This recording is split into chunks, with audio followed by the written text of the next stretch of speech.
और देखिए लगातार हम एक एक तस्वीर अपने दर्शकों तक पहुंचा रहे हैं। सीधे काशी का भी रुख करेंगे जहां से हमारे साथी पीयूष शुक्ला इस समय हमारे साथ में मौजूद हैं। साथ ही साथ वरिष्ठ पत्रकार अकुश श्रीवास्तव जी भी हमारे साथ में हैं। मैं सबसे पहले पीयूष का रुख करना चाहूंगी। पीयूष, लगातार ये मान के चलिए 10 बार एक प्रचंड जीत के साथ में प्रधानमंत्री नरेंद्र मोदी ने जीत हासिल की और काशी वासियों ने ही उन्हें दिल्ली पहुंचाया, प्रधानमंत्री बनाया। एक बार फिर से पीएम ने यहां से पर्चा दाखिल किया है। यहां आज क्या खास तस्वीर आपको नजर आई है, क्या आप इसको अलग मानते हैं?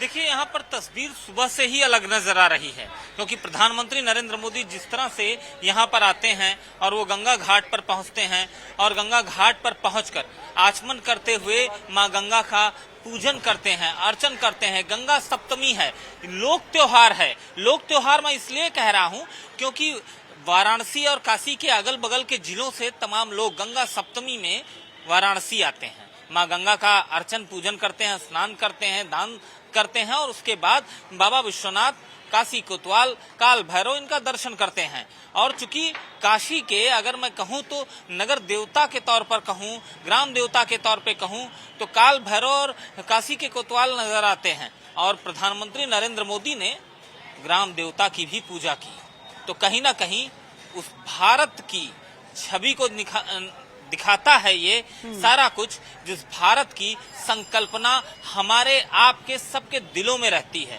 क्योंकि भारत जीता है वो अपने एक समाज की। संस्कृति, आध्यात्मिक और आधुनिक, ये दोनों ही तस्वीरों को सहेजते हुए नजर आए हैं। यहाँ पर पार्टी कार्यकर्ता हो या खुद प्रधानमंत्री नरेंद्र मोदी हो। मैं जब दोबारा आपका रुख करूंगी, मैं चाहूंगी यहाँ के लोगों की प्रतिक्रियाएं क्या है वो भी सुने, लेकिन पलक मुझे लगता है अक्कू जी का रुख कर लेना चाहिए। अक्कू जी, आप जरा समझाइए, नरेंद्र मोदी जब यहाँ पर एक प्रत्याशी के तौर पर आए थे 2014 में, उन्होंने कहा मुझे किसी ने भेजा नहीं है, मुझे मां गंगा ने बुलाया है, और खुद को गंगा पुत्र के तौर पर उनके आशीर्वाद की बात उन्होंने कही थी। और वही तस्वीर एक बार फिर से नजर आती है।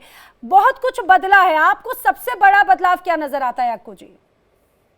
देखिए, सबसे बड़ा बदलाव माँ गंगा के बुलाने से, माँ गंगा के प्यार से, माँ गंगा के उत्थान से, और माँ गंगा इस समय उनको बाहें पसार करके, फैला करके इनको आलिंगन कर रही है। यही एक बड़ा बदलाव है। आज बहुत बड़ा सुधार हुआ है यहाँ। बहुत सारा ये तस्वीर आपको 2024 लोकसभा चुनाव की दिखा रहे हैं। देखिए, ये शक्ति प्रदर्शन एनडीए का, जहां पर आप देखेंगे प्रधानमंत्री नरेंद्र मोदी के नेतृत्व में इस वक्त गृह मंत्री अमित शाह दिखे, साथ ही सीएम योगी आदित्यनाथ भी मौजूद हैं, एकनाथ शिंदे, महाराष्ट्र के मुख्यमंत्री चिराग पासवान और बीजेपी के राष्ट्रीय अध्यक्ष जेपी नड्डा भी साथ में मौजूद है। ये बड़ी महत्वपूर्ण तस्वीर है, क्योंकि इससे पहले कहा जा रहा था कि देखिए शक्ति प्रदर्शन में पूरे एनडीए के कुनबे को शामिल किया गया है। और जैसे कि पहले ही संभावना जताई गई थी कि जो एनडीए गठबंधन के जो बड़े चेहरे हैं, खासतौर से 13 मुख्यमंत्री भी इस दौरान मौजूद रहेंगे। हालांकि नीतीश कुमार नहीं पहुंच पाए, क्योंकि जिस तरह से सुशील कुमार मोदी के दुखद निधन की खबर सामने आई, उसके बाद से ही उनके जो आगे के कार्यक्रम है, उन्होंने सारे कार्यक्रम जो है अपने रद्द कर दिए। बहरहाल ये एक अलग तस्वीर है, एक अलग संदेश देने की कोशिश है, एकजुटता दिखाने की कोशिश है। जेपी नड्डा तो मौजूद हैं, आप ये मान के चलिए पार्टी के बड़े नेता तो मौजूद हैं ही, लेकिन इसके अलावा इस गठबंधन के अन्य राजनीतिक दलों के जो बड़े चेहरे हैं वो भी साथ में आपको नजर आ रहे हैं। अकुश श्रीवास्तव जी, मैं चाहूंगी इन्हीं तस्वीर को जरा आप अपने अंदाज में कुछ बता पाएं, ये तस्वीर क्या मैसेज देती है? इसमें जो एनडीए गठबंधन है, मुझे लगता है उसका सभी पूरा गठबंधन मौजूद है। यहाँ तक कि वो गठबंधन के वो लोग भी मौजूद हैं जिनकी सिर्फ एक एक सीट है, या जिनको सिर्फ खाते में एक ही सीट मिली हो, चाहे वो कुशवाहा हो, चाहे वो पारस पासवान हो, जिनके रामविलास पासवान जी के भाई हो, चाहे वो अनुप्रिया पटेल हो, चाहे और कोई जितने भी इवन दक्षिण के भी दलों के नेता यहाँ पर आए हुए हैं। और ये अपने आप में पूरा दिखाता है कि एकजुटता दिखाता है। भारतीय जनता पार्टी के तो नेता हैं ही, अमित शाह हैं ही, योगी जी हैं ही, बाकी लोग सब हैं। तो ये अपने आप में पहला, मुझे नहीं लगता इसके पहले कभी हुआ हो कि किसी एक नेता के नामांकन में आप महाराष्ट्र के नेता से लेके, एकनाथ शिंदे से लेके, और जिनकी सिर्फ एक सीट भी नहीं, एक इनको टिकट भी नहीं मिला है, रामविलास पासवान जी के जो भाई थे, उनको भी बुलाया गया। क्यों? तो क्योंकि सर क्या कहना चाहेंगे अगर कि प्रधानमंत्री फिलहाल- नरेंद्र मोदी के नामांकन के कार्यक्रम के अंदर 400 पार की हुंकार भरी जा रही है शक्ति प्रदर्शन करते हुए? देखिए, शक्ति प्रदर्शन नहीं है, ये एकजुटता का प्रदर्शन होता है, हम एक है का प्रदर्शन होता है और आगे के लोगों को एक प्रेरणा देने का काम करता है। ये एक मौका होता है जिसमें प्रफुल्ल पटेल भी दिख जाते हैं, जिसमें चंद्रबाबू नायडू भी दिख जा रहे हैं, जिसमें निषाद पार्टी के अध्यक्ष भी दिख जा रहे हैं। तो ये एक मौका होता है सभी एनडीए दलों को लेकर के कि आपको और बहुत अच्छा प्रदर्शन करना है, आगे बहुत अच्छी लड़ाई लड़नी है। ये अपने आप में बहुत बड़ा संकेत होता है। ये चाहे अगर पहले चरण में होता तो और अच्छा होता, अभी हो रहा है क्योंकि प्रधानमंत्री का चुनाव अभी है तो इसलिए हो रहा है, बहुत अच्छी बात है। तो ये अपने आप में बहुत अच्छे संकेत होते हैं। इससे क्या होता है, आपका ये नहीं होता है कि आप छितरे-छितरे चले जा रहे हैं, आपके प्रत्याशी आपको छोड़ के चले जा रहे हैं। आप देखिए जयंत चौधरी भी दिख रहे हैं, पीछे तीसरी रो में जयंत चौधरी भी दिख गए मुझे। तो वो अपने आप में बहुत ही अप्रत्याशित सा है, जो ये सोची समझी रणनीति के तहत किया गया, ये एक बड़ा काम है और इसलिए ये एक महत्वपूर्ण संकेत देगा। अमित शाह देखिए प्रधानमंत्री को बता रहे हैं, देखिए यहाँ पर आपको अक्कू श्रीवास्तव जी, आज जिस दौरान अभी हम चर्चा कर रहे हैं, वहीं दूसरी तरफ खासतौर से इंडिया गठबंधन की अगर बात करें तो अखिलेश यादव और राहुल गांधी आज झांसी में मौजूद रहने वाले हैं, उत्तर प्रदेश में ही। यहां से वो एक अलग एकजुटता का संदेश देते हैं। दूसरी तरफ आज ये दूसरे एक एनडीए के गठबंधन की तस्वीर है, यहाँ पर एकजुटता का अलग मैसेज देने की कोशिश की जा रही है। बार बार ये कहा जा रहा है कि इस बार कांटे की टक्कर है, दोनों ही महागठबंधन अलग अलग मोर्चों पर अपने अपने दावे कर रहे हैं। भारतीय राजनीति में सबसे अच्छा क्षण होता अगर ये कांटे की टक्कर होती। भारतीय राजनीति के लिए ये अपने आप में बहुत गौरव की बात होती कि अगर कांटे की टक्कर होती। लेकिन क्योंकि इंडिया गठबंधन बना बाद में प्रचलित थोड़ा सा बढ़ा आगे, और अभी तक कुल मिलाकर के राहुल और अखिलेश की सभाएं कितनी हुई हैं? 3 हुई हैं, ये शायद चौथी होने जा रही है। अगर 3 सभाओं से चुनाव लड़ा जा सकता तो फिर मोदी जी 100 सभाएं क्यों अब तक कर चुके होते, 100 से ज्यादा कर चुके होते। तो ये संघर्ष का एक लगातार जज्बे का काम है और दूसरा भविष्य की रणनीति को देखने का काम है।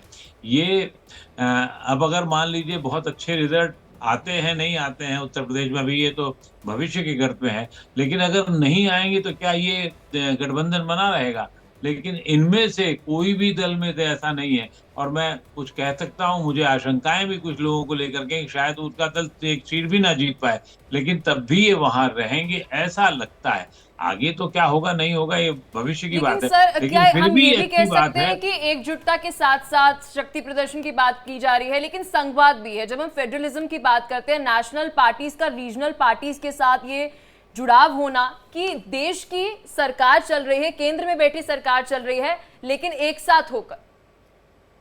बिल्कुल सही है, ये एक साथ चल रही है और एक साथ चलना भी चाहिए। देखिए विपक्ष मजबूत होना बहुत जरूरी है। ये हमारे यहाँ दुर्भाग्य अगर पिछले कुछ वर्षों से हो गया है कि विपक्ष मौजूद नहीं रहता और विपक्ष 24/7 नहीं रहता। ये सबसे मुझे बड़ा लगता है संकट है। अक्कू जी, वही एक स्वस्थ लोकतंत्र की जो परंपरा जो हम हमेशा जिसकी बात करते हैं, जो डेफिनेशन की बात करते हैं, वो तभी नजर आती है जब एक बैलेंस नजर आए। लेकिन इसमें वो बार बार खुद, चाहे बात प्रधानमंत्री मोदी की करें, अमित शाह, वो बार बार खुद ही कहते हैं कि भाई विपक्ष आए तो विपक्ष नजर नहीं आता, वो अपने प्रत्याशियों को रोक नहीं पाते। और यही वजह देखिए कितनी ऐसी जगह पर है, कितनी जगहों पर वो निर्विरोध जो चुनाव है वो तस्वीर नजर आती है। नरेंद्र मोदी भारत के प्रधानमंत्री जी का नामांकन के अवसर पर यहाँ पर आए थे। हम लोग सब भगवान से प्रार्थना किया है और उनके लिए सुंदर भविष्य की कामना किया है कि उनका जो कॉल है कि अब की बार 400 पार करेंगे और भारत का तीसरी बार प्रधानमंत्री बने, यही प्रार्थना करने के लिए आए हैं, शुभकामना देने के लिए आए हैं।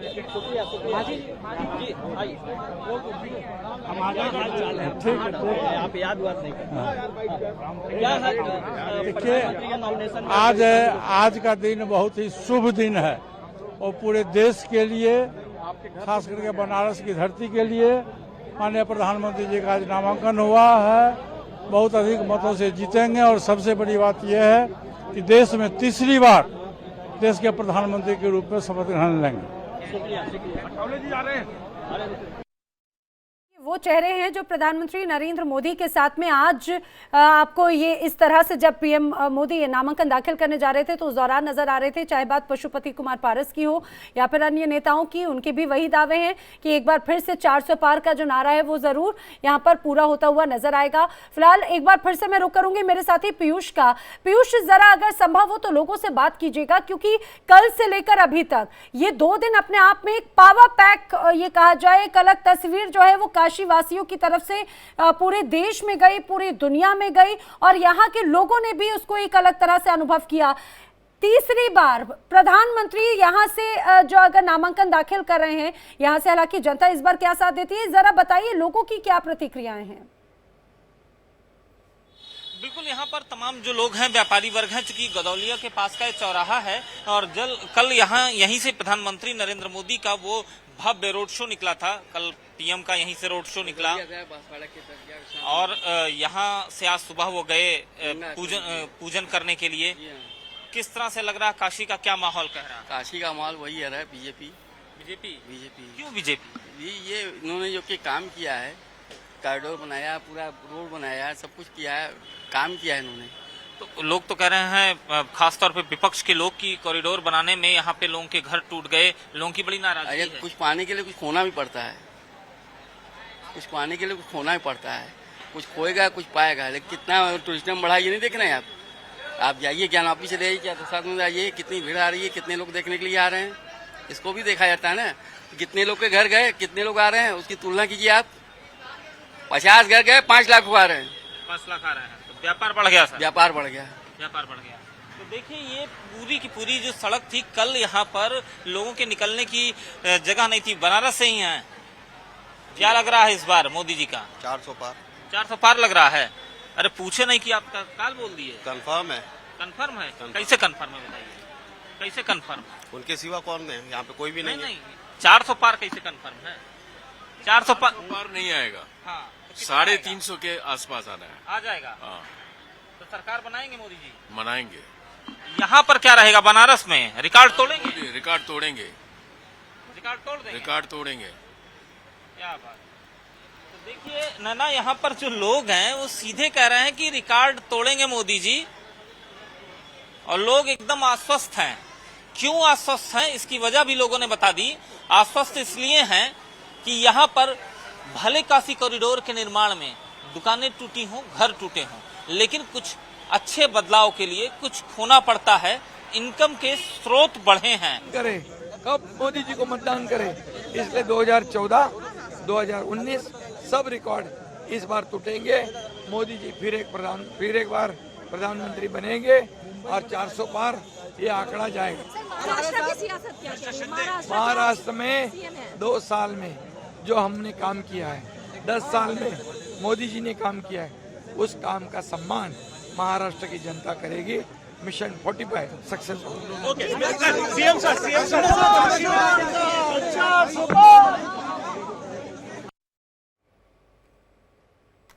तो वाराणसी से ये तस्वीरें आपको दिखा रहे हैं अकुश श्रीवास्तव जी, लगातार हमारे साथ जुड़े हुए हैं, संपादक हैं नवोदय टाइम्स के।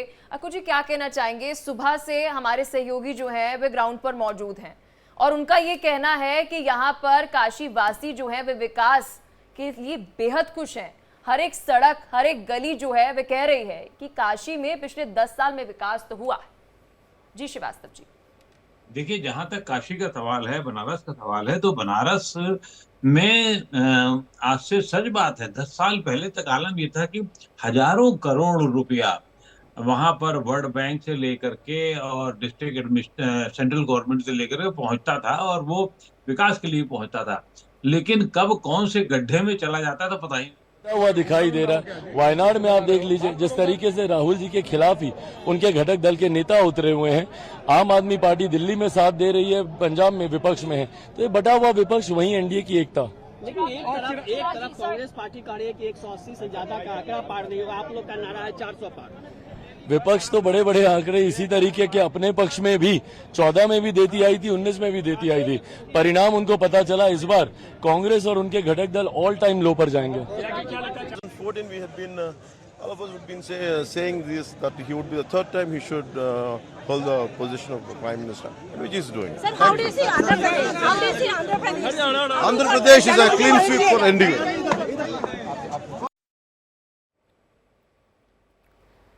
श्रीवास्तव जी, आप अपनी बात रख रहे थे विकास को लेकर पिछले 10 साल के लिए। जी सर।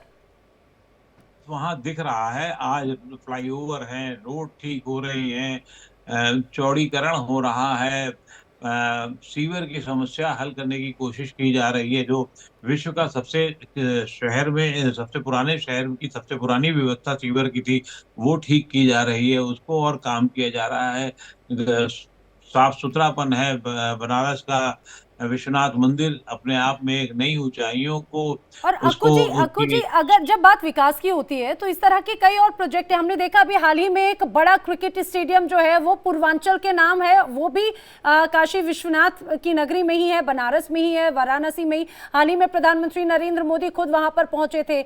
इसके अलावा बार बार गंगा प्रोजेक्ट की बात कही जाती है और खासतौर से काशी कॉरिडोर अपने आप में इतना व्यापक एक अलग मैसेज देता है, क्योंकि पूरी दुनिया से लोग यहाँ पर पहुंचते हैं दर्शन करने के लिए। आस्था का केंद्र है, आस्था के साथ साथ टूरिज्म का केंद्र बनाने की भी कोशिश यहाँ पर की गई, जिससे व्यापारियों को और भी ज्यादा बल मिले। देखिए, कोशिश नहीं की है। आज टूरिज्म वहां पर अचानक अप्रत्याशित रूप से बिल्कुल 2 गुना 3 गुना 10 साल में बढ़ गया है। और काशी का कॉरिडोर, जो काशी का विश्वनाथ मंदिर का जो कॉरिडोर है, ये अपने आप में एक स्तंभ बन गया है, एक पहचान के लिए बन गया है। बाकी सब जगह भी यहाँ के बाद उज्जैन में हुआ, उज्जैन के साथ साथ अयोध्या में हुआ, और न जाने आगे कितने तीर्थ स्थलों पर होने की तैयारी है। तो ये एक पहचान के साथ साथ स्तंभ हो गया है, पहचान का स्तंभ हो गया है। इसके अलावा जो सबसे बड़ी बात है, काशी का ही नहीं विकास हुआ है, सिर्फ एक नगर का विकास नहीं हुआ, एक पूरे क्षेत्र बहुत ही बड़ा मिजाज है। और हम 400 पार सीटें जीतेंगे और हमें पूरा विश्वास है, जनता पर हमारा विश्वास है। और इंडिया आघाड़ी का बहुत बड़ा यहाँ उनको धक्का मिलने वाला है और हमें बहुत बड़ी सफलता मिलेगी। तो लगातार रिएक्शंस भी सामने आ रहे हैं। अक्कू श्रीवास्तव जी की भी बातें पूरी होती जा रही हैं, हम उनसे लगातार चर्चा भी कर रहे हैं, लेकिन अपने दर्शकों को हम तस्वीरें भी दिखाते जाएं। दरअसल प्रधानमंत्री नरेंद्र मोदी आज जब नामांकन दाखिल करने के लिए पहुंचे तो इस दौरान एनडीए का एक बड़ा धड़ा उनके साथ में, बड़े चेहरे उनके साथ में मौजूद थे। कल एक जो मेगा रोड शो हुआ, लोग उससे शक्ति प्रदर्शन कह रहे हैं। विपक्ष आरोप लगा रहे हैं कि ये सिर्फ एक झांकी है, लेकिन इसके अलावा कुछ इसका इंपैक्ट नजर नहीं आएगा। दूसरी तरफ आज जब नरेंद्र मोदी एक बार फिर से यहाँ पर नामांकन दाखिल करने के लिए पहुंचे तो वही भक्ति का भी भाव नजर आया, एक अलग उत्साह की भी बात नजर आई। लेकिन अक्कू श्रीवास्तव जी, मैं आपसे एक छोटी सी जरूर इसका रिएक्शन भी लेना चाहूंगी। मैं अपने पीयूष साथी का रुख करूं, लेकिन हर बार जब पीएम मोदी के जो प्रस्तावक होते हैं वो भी बेहद अलग होते हैं। 2014 में हमने देखा था, खासतौर से यहाँ पे यहाँ की संस्कृति को सहेजने की तस्वीर नजर आई थी। 2019 में भी वही बात थी। और आज तो देखिए, चाहे बात हम पंडित गणेश्वर शास्त्री द्रविड़ की बात करें या फिर अन्य जो उनके प्रस्तावक हैं, सर ये प्रस्तावकों को साथ में रखते हुए या फिर अलग अलग क्षेत्रों से प्रस्तावकों को चुनकर वो क्या मैसेज जाता है? वो हनुमान मंदिर के प्रस्तावक थे पहले, पिछली बार वाले में मिश्रा जी थे, फिर बाद में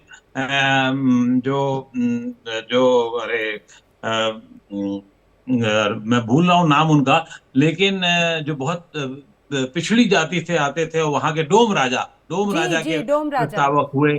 बाद में अब ये हुए। तो ये हर वर्ग को साथ लेके चलने का, और इस साथ लेके चलने का नहीं, उस शहर से, उस सीट से, उस आसपास के क्षेत्र से उन लोगों को परिचय कराने का मौका होता है। आप ऐसे लोगों को या युवा साथियों को कितना पता होता है कि डोम राजा कौन था?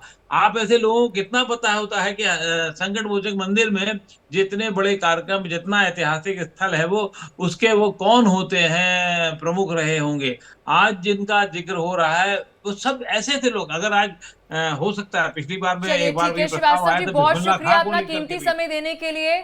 पीयूष, आपका भी बहुत शुक्रिया। आप खबर पर नजर बनाए रखना, आपसे हर एक अपडेट हम लेते रहेंगे। तो प्रधानमंत्री नरेंद्र मोदी ने आज नामांकन दाखिल कर दिया है, हर एक अपडेट आपके सामने रख रहे हैं। लेकिन यहाँ रुक रहे हैं एक छोटे से ब्रेक के।